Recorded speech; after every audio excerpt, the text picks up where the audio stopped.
1. The invisible calendar. Every month, your life follows a rhythm you never chose. Rent is due on the 1st, bills land between the 10th and the 15th, your paycheck arrives on a specific Friday, maybe the 15th and the last day of the month, maybe every other week. And your spending, your stress, your ability to say yes or no to anything with a price tag, all of it orbits that one date, the day you get paid. You probably think that rhythm is natural. That payday has always worked this way. That somebody somewhere calculated the most logical way to compensate human labor and landed on a bi-weekly cycle. None of that is true. Payday as you know it was invented. The specific day your money arrives was chosen. Not by you, not by any law of economics, but by your employer. The reason it was chosen had nothing to do with your convenience. It had everything to do with theirs. By the end of this video, you'll understand something most people never stop to consider. That for thousands of years, workers were paid immediately, the same day,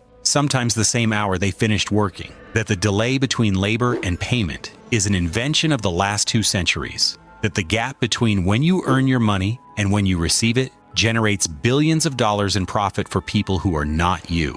And that an entire economy, from credit cards to payday loans to the rhythm of your monthly anxiety, was built inside that gap. This is the history of how someone decided the day you get paid, and how that decision shaped everything. 2. A world of immediate payment. For most of human history, work and payment happened in the same breath. You finished the task, you received compensation. There was no waiting, no pay cycle, no calendar to check. The oldest evidence of this comes from a clay tablet excavated in Uruk, in modern-day Iraq, dated to roughly 3000 BC. It shows a simple pictograph, a human head eating from a bowl, meaning ration, next to a conical vessel, meaning beer. Surrounding these symbols are marks indicating quantity. It is by most accounts the world's oldest known payslip. What it records is daily payment. A worker received beer for a day of labor, not at the end of the week, not on the 15th, that day. This wasn't primitive, it was logical. In Mesopotamia, workers building temples and irrigation canals received bread and beer rations at the end of each working day. The beer was thick, nutritious, packed with carbohydrates, more food than drink. It was immediate compensation for immediate labor. No ledger tracked a running balance. No accountant calculated a bi-weekly total. You hauled bricks, you got beer. The transaction closed before nightfall. Ancient Egypt operated the same way, but with more sophistication. The workers who built the pyramids received daily rations of beer, several liters each, by some estimates, alongside bread and grain. Later, the artisans at Deir el-Medina, the specialized craftsmen who carved and painted royal tombs in the Valley of the Kings, received grain, bread, beer, oil, vegetables, and textiles on a schedule tied directly to their labor. The amounts were determined by rank, not negotiation. An unskilled laborer got enough grain to survive. A skilled craftsman received more. A scribe or overseer received significantly more still, not because they bargained harder, but because the administrative system assigned rations based on the role's place in the hierarchy. What's remarkable about Deir el-Medina is the detail of the records. We know exactly what each worker received, right down to the quantities of oil and the quality of the textiles. We also know what happened when payment was late. During the reign of Rameses III, around 1170 BC, the grain rations simply stopped arriving. The workers didn't write a letter of complaint, they walked off the job. It was one of the earliest recorded labor strikes in history, and it wasn't about the amount of pay, it was about the timing. The grain was late, that was enough. The Romans took it a step further. The Latin word salarium, from which we get salary, traditionally referred to the allowance Roman soldiers received for purchasing salt, at least according to Pliny the Elder. Roman legionaries received their stipendium 3 times a year, with deductions for provisions and equipment, one of the earliest examples of payroll deductions. But for ordinary laborers and day workers across the empire, the norm was daily payment. You showed up at the forum, you were hired, you worked, you got paid that evening. This principle was so deeply embedded that it crossed into religion. Deuteronomy 24:15 commands, "You shall give him his wage on his day, and not let the sun set over it." Leviticus echoes it. Islamic law reinforces it. The moral intuition was universal. Withholding a worker's pay, even overnight, was an act of injustice. For roughly 5,000 years, that was the default. Work happened. Payment followed. The sun didn't set on what you were owed. Then someone invented a reason to wait. 3. The machine that delayed your pay. The Industrial Revolution didn't just change what people made, it changed when they were paid for making it. Before the factory, most labor was either agricultural, paid at harvest or by the day, or artisanal, paid by the piece. A weaver was paid per cloth, a blacksmith per tool. A journeyman received daily wages, and the word itself, from the French journée, meaning day, reveals the assumption baked into medieval labor. You were paid for a day's work, and you were paid that day. Factories destroyed this logic. When thousands of workers poured into cotton mills and ironworks in late 18th century England, employers faced a problem that hadn't existed before: scale. A village blacksmith paid one apprentice at the end of the day. A cotton mill employed 300 people across 2 shifts, paying each person daily, in coins counted by hand, verified against hours worked, consumed entire evenings. Clerks made errors, workers disputed amounts, coins had to be physically obtained from banks that weren't always nearby. The larger the workforce, the more unmanageable daily payment became. The solution was elegant for the employer and devastating for the worker. Stretch the interval, pay weekly instead of daily, then bi-weekly, then monthly. Each extension gave the factory owner something precious: time. Time with the worker's money sitting in his account. Time to smooth out cash flow from orders that came in irregularly. Time, most critically, to create dependency. Because a worker waiting for next Friday's wages was a worker who couldn't afford to walk out on Tuesday. But the delay wasn't just about logistics, it was about power. In the textile mills of northern England and the coal mines of Wales, a system emerged that turned delayed payment into outright captivity. It was called the truck system. Instead of paying workers in cash, employers paid them in tokens, scrip, or vouchers, redeemable only at the company store, where prices were set by the employer, markup was invisible, and competition didn't exist. The mechanics were simple and brutal. A new miner in Appalachia or a mill worker in Lancashire would arrive at the job site and immediately incur debts: transportation to the site, tools, housing in company-owned barracks, food from the company store, all charged against future wages. By the time the first payday arrived, whenever the employer decided that was, the worker already owed more than he'd earned. The debt never cleared. The scrip couldn't be spent anywhere else. Leaving meant forfeiting what you were owed. An 1827 court case in Manchester revealed one cotton worker who received only 2 shillings in actual cash over 9 months. Everything else was taken back in goods, purchased from the manufacturer's own family. In the coal regions of Appalachia, eastern Kentucky, southern West Virginia, southwest Virginia, the system thrived deep into the 20th century. Railroad expansion in the 1870s and 1880s opened these remote valleys to mining operations, and the companies that moved in built everything: the mine, the houses, the store, the school, even the church. Workers lived in company housing, shopped at the company store, and were paid in brass tokens stamped with the company's name and denomination: 1 cent, 5 cents, $1. The tokens were worthless outside the company's ecosystem.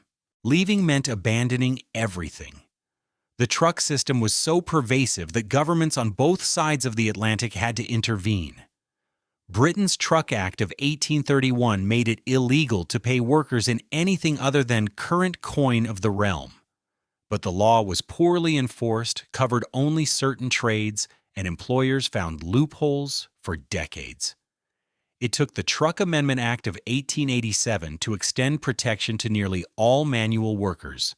In the United States, several states passed laws requiring that wages be paid in legal currency, not company tokens. But enforcement lagged behind legislation, and scrip persisted through the Great Depression and beyond. As late as the mid-1940s, a significant percentage of American mines were still issuing it. What the truck system revealed was a truth that would define the next 200 years.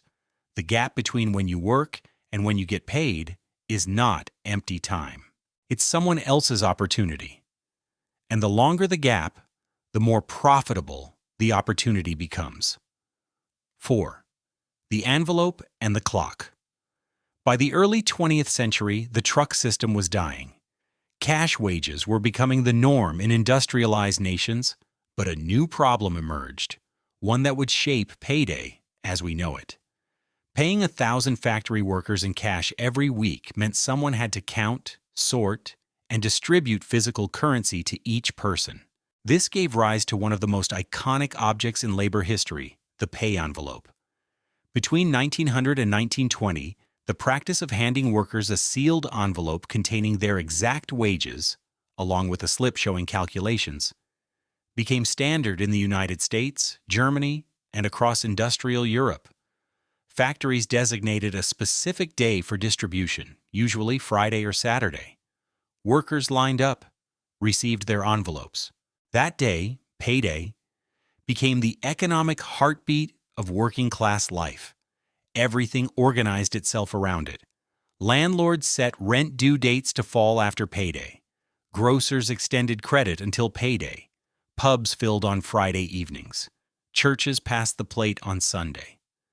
2 days after wages hit pockets, the entire week had a financial rhythm, and its pulse was set not by workers, but by whoever decided which day the envelopes went out. The choice of payday was never neutral. Early factories experimented with Saturday payment, which seemed logical, the end of the work week. But employers quickly noticed a pattern. Workers paid on Saturday spent everything over the weekend and showed up Monday broke, hungover, and unreliable. Or didn't show up at all. St. Monday, the old tradition of skipping the first day of the work week, had been a problem since the medieval guilds. Saturday pay made it worse. Friday became the dominant payday because it was a compromise that served the employer. Workers got one evening to spend freely. Then the weekend imposed a natural cooling period before Monday's shift. The employer's choice of which day to hand over the envelopes was, quietly, a choice about when workers could afford to misbehave and when they couldn't. Henry Ford understood this with terrifying clarity. When he announced the $5 day in January 1914, more than doubling the average factory wage, it wasn't generosity, it was engineering. Ford needed workers to stay on the assembly line long enough to master repetitive tasks. He needed them sober, punctual, and loyal.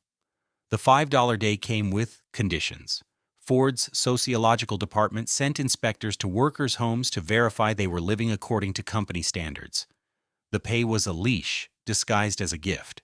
The timing, daily rates calculated and distributed in regular pay periods, was part of the control architecture. By the 1930s, the pattern was set. Employers chose the pay frequency. Workers adapted their lives around it. Nobody asked whether this was the best arrangement for the people doing the actual work. 5. The government gets a cut. The paycheck. That piece of paper, or eventually that electronic deposit, didn't just carry your wages. Over the course of the 20th century, it became the government's favorite collection mechanism. In 1937, the United States began deducting Social Security contributions directly from workers' paychecks. The rate was 1% of the first $3,000 of annual income, modest by any standard. But the mechanism was revolutionary. Money was taken before the worker ever touched it. The employer withheld it, forwarded it to the government, and the worker received what was left. Then came the war, and the paycheck became a tax pipeline. Before 1943, Americans paid their income tax in a lump sum the following year. You earned money, you calculated what you owed, and you mailed a check months later. During World War II, the government needed revenue faster. The current Tax Payment Act of 1943 solved the problem by compelling employers to withhold federal income taxes from every paycheck and remit them directly to Washington. The worker never saw the money. It vanished between what you earned and what you received. The brilliance of payroll withholding wasn't economic. It was psychological. When you receive a paycheck with deductions already taken, you mentally anchor your income to the net amount, the number after taxes. You never grieve the money you didn't see. You budget around what lands in your account. The gross amount, what you actually earned, becomes an abstraction. The government understood that the best tax is the one people forget they're paying. Your paycheck was no longer just compensation.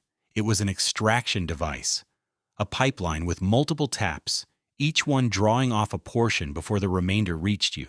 Your employer, your government, your health insurer, your retirement fund, and your union all took their share before you touched a cent. The paycheck became the central mechanism of the modern welfare state, not because it was the most efficient way to fund social programs, but because it was the most invisible. When deductions happen before you see the money, resistance evaporates. You can't protest the loss of something you never held, yet the timing of all of it, the bi-weekly cadence, the specific Friday, the 2-week delay, was still chosen by your employer for their convenience, not yours. 6. The float here is the part nobody talks about. Between the moment you finish working and the moment your paycheck arrives, your money exists in a kind of limbo. You've earned it. It belongs to you, but it sits in your employer's account for days, sometimes weeks. This delay has a name in finance, float, and it's not an accident. It's a profit center. Consider the scale. The United States processes over $10 trillion in annual payroll. The most common pay schedule is bi-weekly, every 2 weeks, meaning workers routinely wait up to 14 days between earning their wages and receiving them. During those 14 days, the money sits in employer bank accounts, earning interest, improving cash flow, and reducing the employer's need to borrow. For even a mid-sized company, the numbers add up. A firm with 500 employees and an average salary of $60,000 runs a bi-weekly payroll of roughly $1.15 million. Between pay periods, hundreds of thousands of dollars sit in the company's accounts, money earned by workers, held by the employer.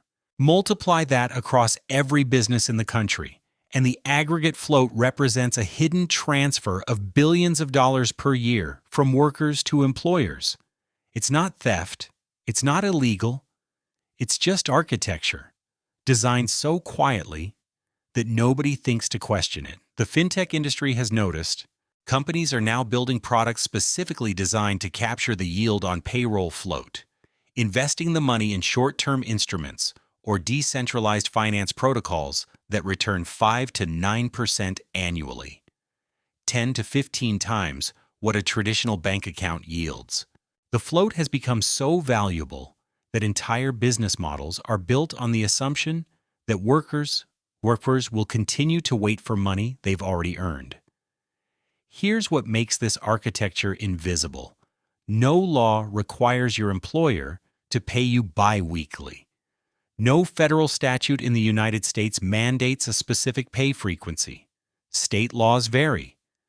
Some require weekly payment for certain workers, others allow monthly. But the dominant pattern, bi-weekly, emerged not because it was best for workers, but because it minimized payroll processing costs and maximized the employer's time with your money.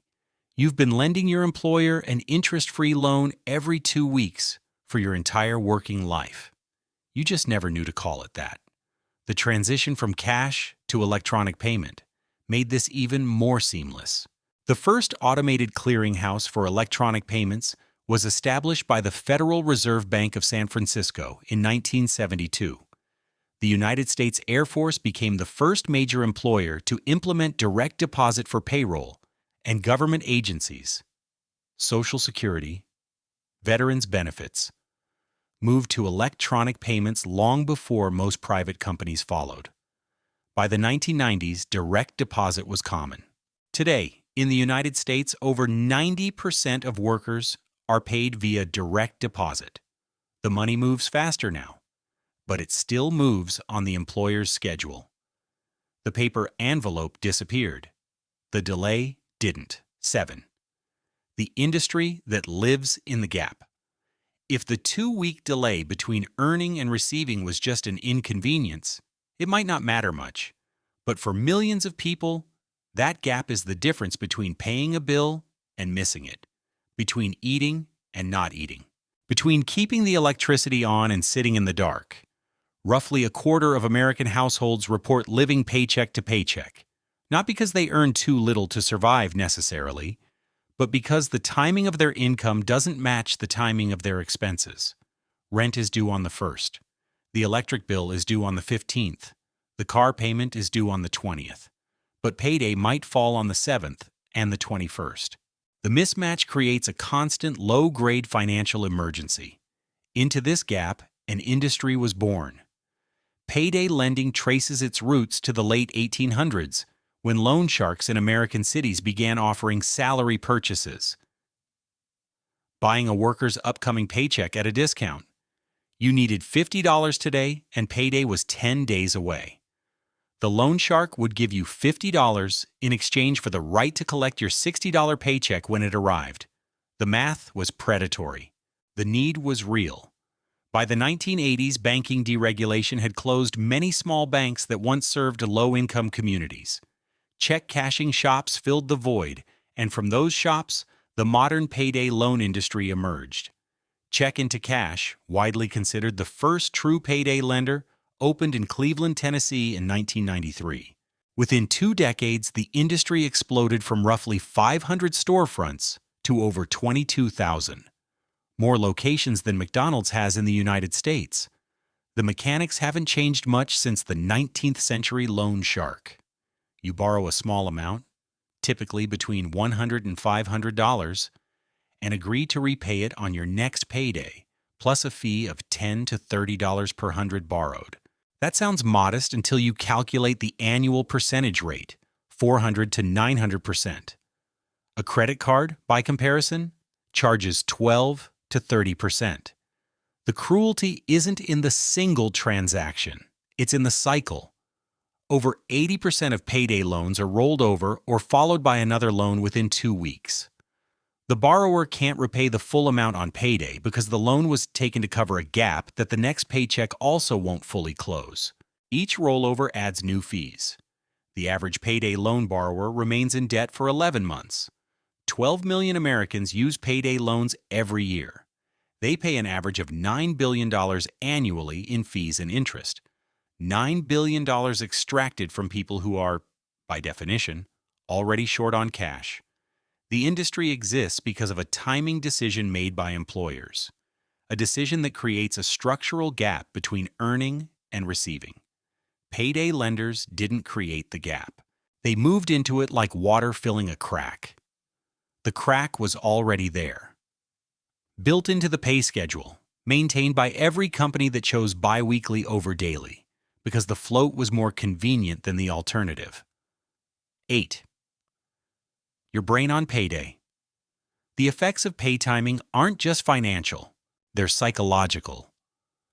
Research by Michaela Pagel at Columbia Business School and Arna Vardar-Daughter at Copenhagen Business School, using detailed financial data from Iceland's electronic payment system, found that over half the population boosts spending by more than 25% on payday.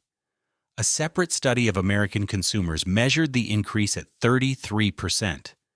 This isn't rational behavior in any economic model. The money was expected. It was earned days or weeks earlier. Nothing about your financial situation actually changed when the direct deposit notification appeared on your phone. But something shifted in your brain. The arrival of money, even money you already knew was coming, creates a sensation of temporary abundance. Pagel describes it this way. When people get money, they feel richer, and they feel they can consume some of it. The paycheck acts as a psychological reset, a permission slip to spend. This is why grocery stores run sales on Fridays, why restaurants are busiest on payday weekends, why the entire retail economy pulses in sync with pay cycles. Marketers track payday the way farmers track weather. It's the single most reliable predictor of consumer behavior. The implication is unsettling. Your spending patterns, the ones you experience as free choices, are partly artifacts of a pay schedule you didn't choose. The rhythm of your financial life was designed by someone else, and your brain adapted to it so completely that it feels natural. You splurge on payday, not because you decided to, but because the calendar told your nervous system that today, briefly, you are not broke. Think about it the other way. If you were paid daily, the way workers were paid for 5,000 years, there would be no payday effect, no feast and famine cycle within each pay period, no week where the account swells, and no week where it dries up. The psychological roller coaster that millions of people ride twice a month is a direct consequence of batching payment into large, infrequent deposits instead of small, frequent ones. Research published in the Journal of Consumer Research confirms that payment frequency itself shapes how wealthy people feel, independent of how much they actually earn. Workers paid weekly report feeling subjectively richer than workers paid monthly, even at identical annual salaries. The frequency of the deposit changes the experience of the money. 9. The return of instant pay. In 2012, a company called PayActive launched what it described as earned wage access, a system that lets workers withdraw wages they've already earned before the official payday arrives. The idea was radical in its simplicity. If you've worked 40 hours this week, why should you wait until Friday to access the money? The concept has grown into a significant industry. Multiple companies now offer on-demand pay platforms, either integrated with employer payroll systems or offered directly to consumers through banking apps. The premise is the same. Eliminate the gap. Let workers access earned wages in real time. The irony is hard to miss. For 5,000 years, immediate payment was the default. Workers finished a task and received compensation. The Industrial Revolution introduced the delay. Payroll technology cemented it. And now, in the 21st century, Silicon Valley is selling people the right to access their own money on the day they earn it, and calling it innovation. But the return to instant pay comes with complications. Some earned wage access products charge fees, small per-transaction amounts or monthly subscriptions, that critics argue function like payday loans in disguise. Regulators are still debating whether these products constitute credit under the Truth in Lending Act. California, Nevada, and Missouri have passed state-specific laws. The Consumer Financial Protection Bureau continues to examine the question. The line between financial tool and financial trap is thinner than any press release admits. The deeper question is structural. Why do workers need a product to access money they've already earned? The answer loops back to the same architecture that's been in place since the first factory owner decided to pay weekly instead of daily. The timing of payment is set by the employer, for the employer's benefit. Everything that follows, the float, the payday loan, the spending spike, the earned wage access app, is a consequence of that original decision. 10. The calendar you never chose. Step back far enough and the picture becomes clear. The day you get paid is not a fact of nature. It's not a law of economics. It's not the inevitable result of how work functions. It's a decision made by someone who is not you, maintained for reasons that benefit someone who is not you, and reinforced by a century of infrastructure that has made it feel permanent. Your rent is due on the 1st because landlords coordinate with pay cycles. Your bills cluster in the middle of the month because utilities know when money arrives. Your credit card exists partly because someone needed a bridge between the 15th and the 30th. Your anxiety on the 28th, when the account is low and payday is 3 days away, is not a personal failing. It's a design feature of a system that profits from the delay between your labor and your compensation. The truck system is gone. Company script disappeared decades ago. The truck acts have been repealed and replaced. But the fundamental architecture persists. You work today, and someone else holds your money until they decide to release it. The container changed. The principle didn't. 5,000 years ago, a worker in Uruk received beer the day they hauled bricks. The sun didn't set on what they were owed. Today, you track your direct deposit on an app and count the days until it arrives. The technology is incomparably more advanced. The wait is incomparably longer. Next payday, when that notification lights up your screen and you feel that small wave of relief, remember that the relief itself is engineered. You're not receiving a gift. You're receiving what was already yours. And the fact that it feels like a gift tells you everything about who designed this system and who it was designed for. If this changed how you think about something as simple as the day you get paid, consider subscribing. There are more invisible rules to uncover,